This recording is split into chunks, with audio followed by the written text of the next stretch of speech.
አንድ ቀን ሁለት የካቶሊክ መነኩሴዎች ከከባድ ዝናብ በኋላ ጭቃ በሆነው መሬት ላይ አብረው ይጓዛሉ። ወንዝ ዳር ሲደርሱ ወጣት ሴት ቆማ ይመለከታሉ።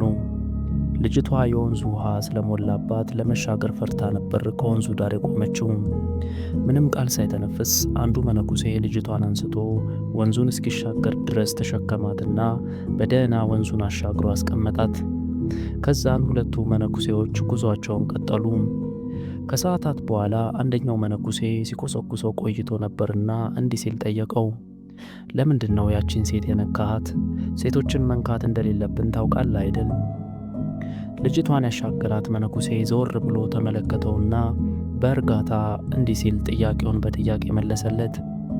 ልጅቷን እኮ ከሰዓታት በፊት ወንዙን አሻግሬ አስቀምጫት መጥቻለሁ። አንተ ግን እስካሁን የተሸከምካት ለምንድን ነው? ሁለተኛው መነኩሴ የሚመልሰው አልነበረውም። ብዙ ሰዎችም ያለፈ ታሪካቸው ጋር ያላቸው ግንኙነት ልክ እንደዚሁ ነው። ታሪኩ የተፈጸመው ከዓመታት በፊት ወይም ስህተቱ የተፈጸመው ከረዥም ጊዜያት በፊት ቢሆንም ነገር ግን በአእምሯቸው አሁን ድረስ እንደተሸከሙት ነው። ጥያቄው ያለፈ ታሪካችን ላይ ምን ተፈጠረ አይደለም፣ ነገር ግን ልክ እንደ መነኩሴው እስካሁን ለምን ተሸከምነው ነው። ካለፈ ታሪክ መማር ጥሩ ነው። ነገር ግን ብዙዎቻችን እየተማርንበት ሳይሆን እንደ ቦርሳ እየተሸከምነው ነው። እያንዳንዱ ስህተታችንን፣ እያንዳንዱ ጸጸታችንን፣ እያንዳንዱ ሀፍረታችንን ተሸክመን የምንዞር ስንቶቻችንን እና ቀስ እያለ ክብደቱ ይጨምርና የወደፊታችንን ይነካዋል።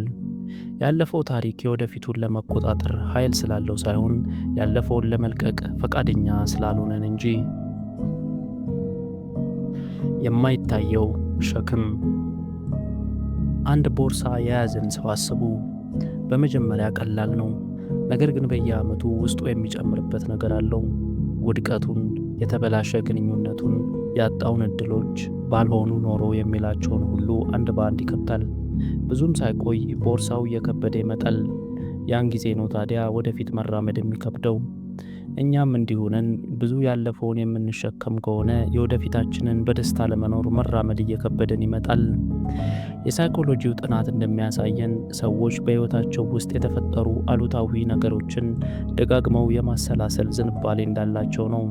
ይሄም የተፈጥሮ ዝንባሌ ሲሆን ባለሙያዎቹ ሩሚኔሽን ብለው ይጠሩታል። የአእምሮአችንን ደጋግሞ አሉታዊ ነገር ማሰቡ በትላንት እንዲያዝ ያደርገዋል።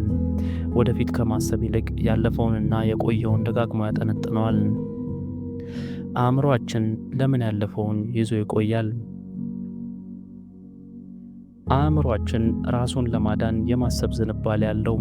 ይህ ማለት ያለፈው ላይ የጎዱንን ጊዜያቶች ይዞ የሚቆየው የወደፊቱ ላይ ራሱን ለመጠበቅ ነው። ነገር ግን አንዳንድ ጊዜ ከተጠበቀው በላይ ይሆናል። ካለፈው ተምሮ ወደፊት ከመራመድ ይልቅ ያለፈውን እያብሰለሰሉ መዋል ማደር ይሆናል።